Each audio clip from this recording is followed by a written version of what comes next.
It's our first chance in 2021 to get away. Our original plans were to go to Bullfinch and explore around that area.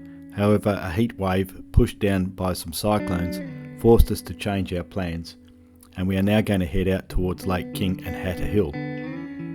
We are also taking the OKA on its very first shakedown trip.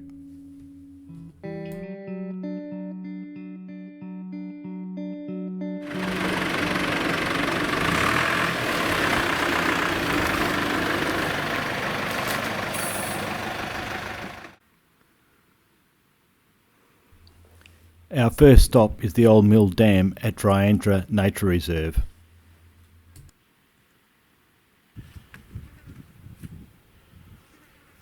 Ready to jump. Yep, from there it's a leap. Probably looking at you go, oh, you're a fucking shit giving fuck off. Fucking piss trumpet.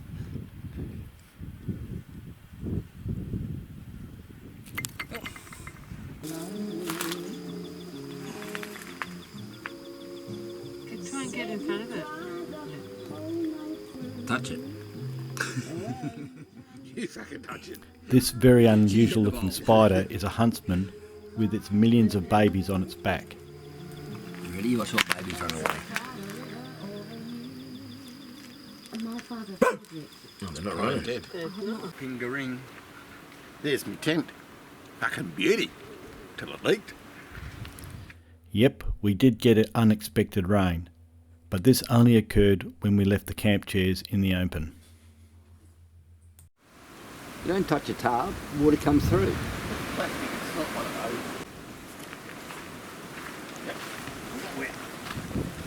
of those. I've been here before. Well, I think we should light a fire. Yeah. That's really wet. It's Easter Saturday. We're on our way to Lake King. We camped somewhere last night. I think it was in Flat Rocks Reserve. It was pretty good there. We came through Dragon Rocks this morning and we've pulled up on the side of the road to have a cup of coffee. We're expecting the temperatures to be around 35. It's sitting probably around 19 or 20 at the moment. It's rained this morning and it's pretty cold. The OKA is running. We've had a couple of small issues. Some wheel nuts came loose, had to tighten those up a lot. And the air conditioner fan belt got loose yesterday, so I tightened that up this morning. Otherwise, it's all good. What you guys doing?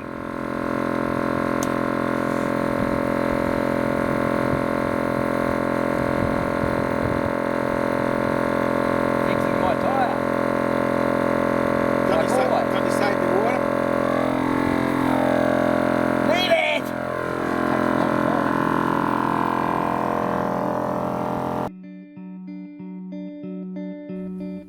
Our new drone provides spectacular video of the area around Lillian Stokes Rock. You can see the devastation caused by a massive bushfire which burnt through here in December 2019. This followed an earlier fire in February 2019 that was stopped about 100 k's east of this location.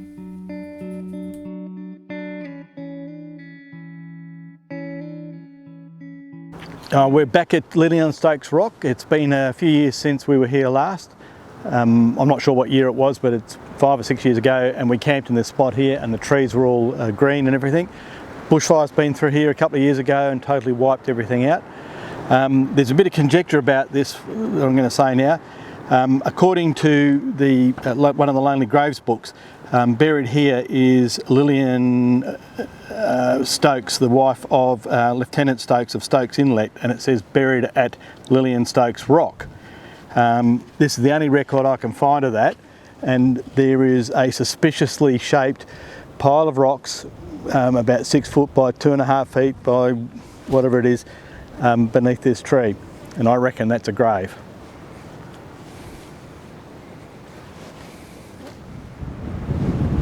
Right. Around the rocky area there are a lot of gnamma holes. There's one here and you can see that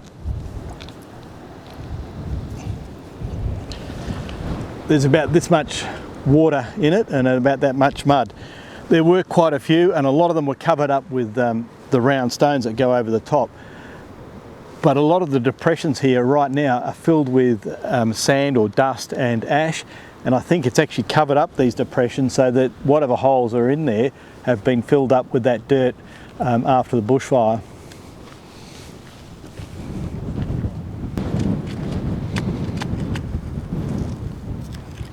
Yeah, that's one too. I've got a lid on it. Yeah, the other one I lifted up had a snake under it.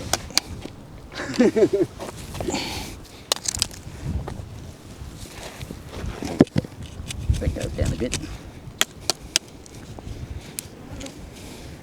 If we lift this rock up, we'll get a bit of a surprise.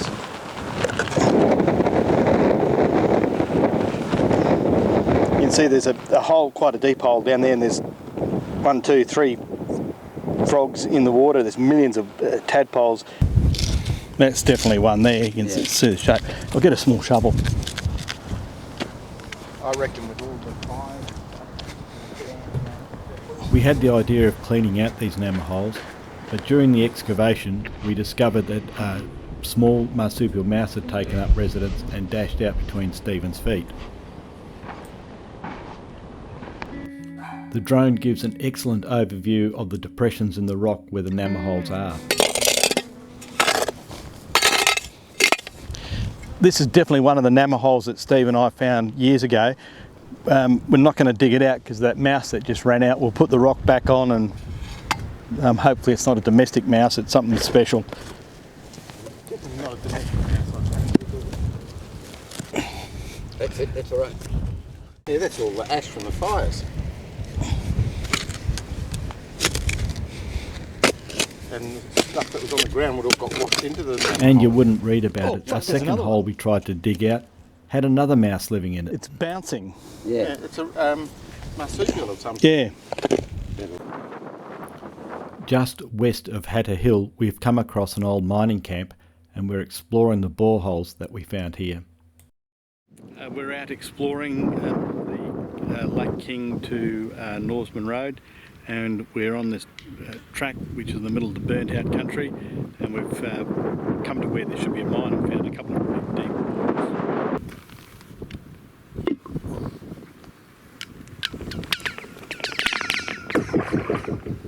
Wow.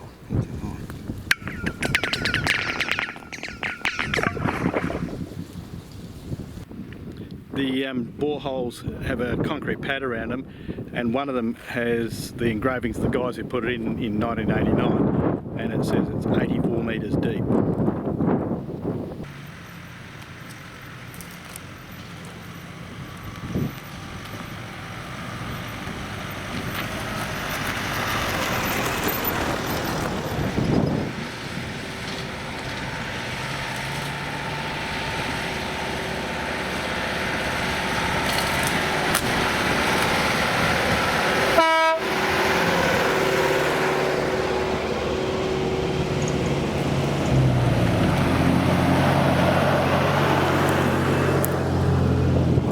We're camped north of the Lake King Norseman Road, about 20 k's, driving all afternoon since leaving Lillian Stokes Rock through some burnt out country. Pretty tough with the OKA. It's a lot of dead trees over the track that kept hitting the roof rack.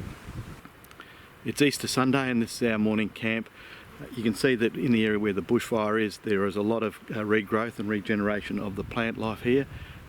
I reckon that the sticks you can see behind us, the small trees, are regenerated or regrowth from a previous fire, because they're all about the same thickness and the same height, and they're very closely packed together. In a normal situation the trees would be much larger and they wouldn't be so densely packed. This fire is going to cause the same thing when the new shoots actually start to take off. It'll be really lush, dense forest in here. You can see at the base of this gum tree that all the regenerated plants are growing from the base of the tree. This is how these trees regenerate after a bushfire, and it's not the first time it's happened. They've usually got quite a big bulb at the bottom, not a bulb, but normally a bulbous part of the tree trunk, and that's where all the shoots come from. When Frank Hand passed through Hatter Hill in 1901, he discovered that prospectors had already been in the area. Mining took up again around 1920, and then again in 1940. Finally, someone started mining again in around 1990. Currently, there is no mining activity present.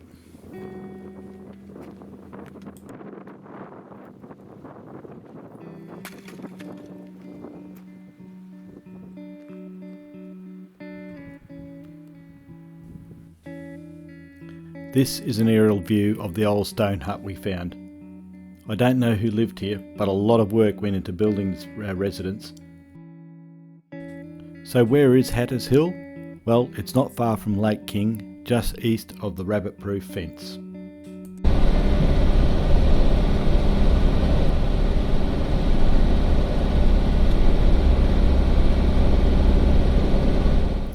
This is just a small portion of the overgrown track on the way to Digger Rock. The bushfire caused the regrowth in the middle of the tracks. The OKA is a lot higher than a normal Land Cruiser or a Nissan Patrol, and we had to clear nearly a kilometre of road to be able to get through.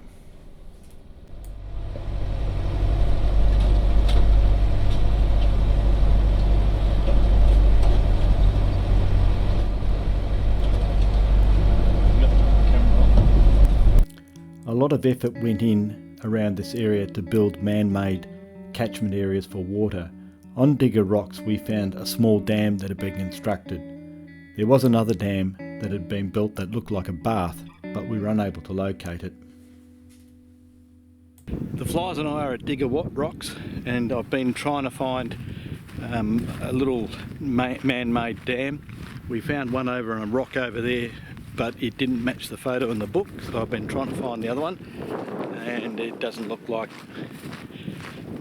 that's going to happen today. Did fly the drone over it and I couldn't see anything from the air. But anyway, it's pretty warm. Going to head back. Did a fair bit of track clearing earlier on, and now we're going to work out which way we're going to go to get out of here.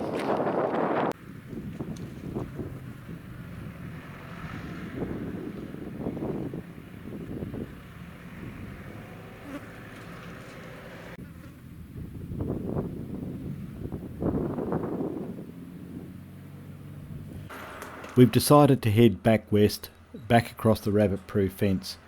Paul has to return a few days earlier than Steve, Julie and I, so we're going to find another camp spot tonight, and Steve and I will re-evaluate what we do in the following days.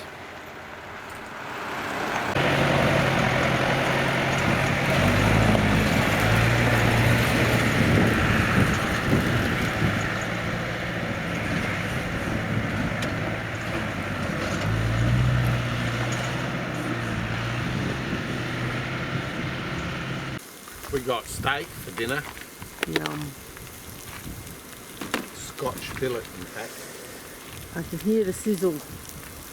Red sky in the morning, shepherd's warning. We should have paid attention to this.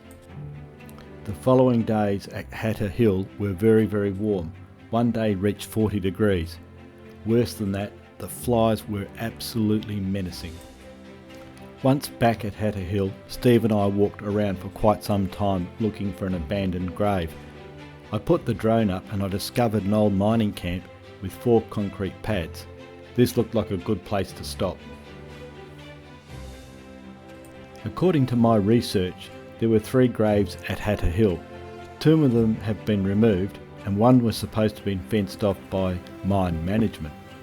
However, this is the only sign of any sort of grave that we can find, and I'm not convinced it's actually a burial site.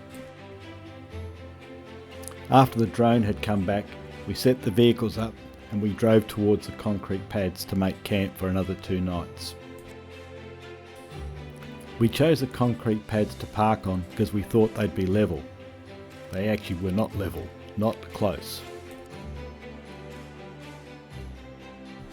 The OKA is parked on a caravan site and Stephen is backing into the workshop area. Hunting around Hatters Hill looking for an old grave. Found an old pill bottle, looks like a Beck's bottle. This will stay behind because it's got a crack in it.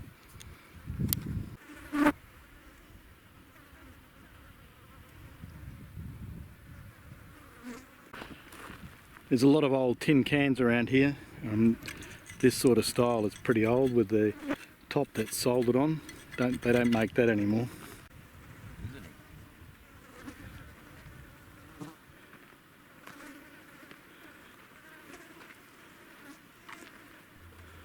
This is some of the old mine workings. You can see the amount of effort that's gone in to dig this hole straight through really hard granite rock. This is an overflight of Hatters Hill. You can clearly see the regeneration area where it's been ripped up, and on the top right of the frame you can see the open cut mine. It'll be some years before this regenerates. While trying to find the grave with the drone, I found this cleared area in the middle of burnt out bush. On closer inspection there is a small outline of rocks with the arrow. You can now see Stephen moving into it. I was directing him by radio while looking at the drone from the campsite. He will shortly move towards what actually turns out to be a hole in the ground and not a grave. Steve and I walked literally miles and miles around Hat Hill looking for a fenced off area that is reported to be the gravesite. However, we could find absolutely no evidence that there was any fenced off area.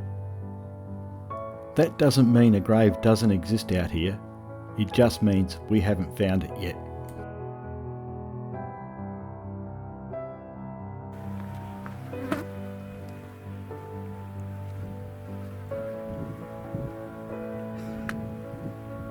Fucking flies!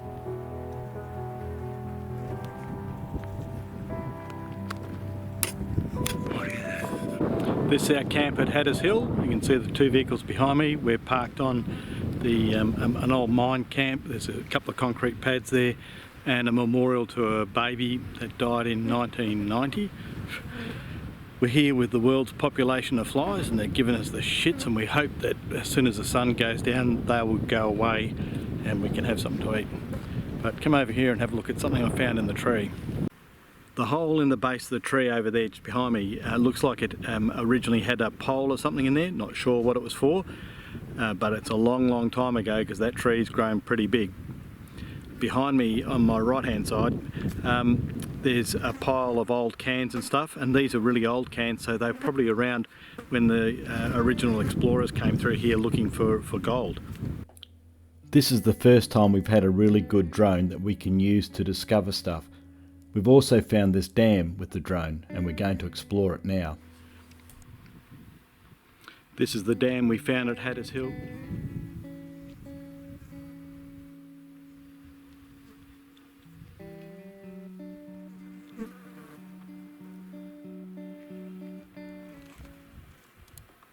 Two over there. After a final camp at Dryandra, we head on home, and this is our last stop at Nita Vale Telegraph Station with its mud brick buildings.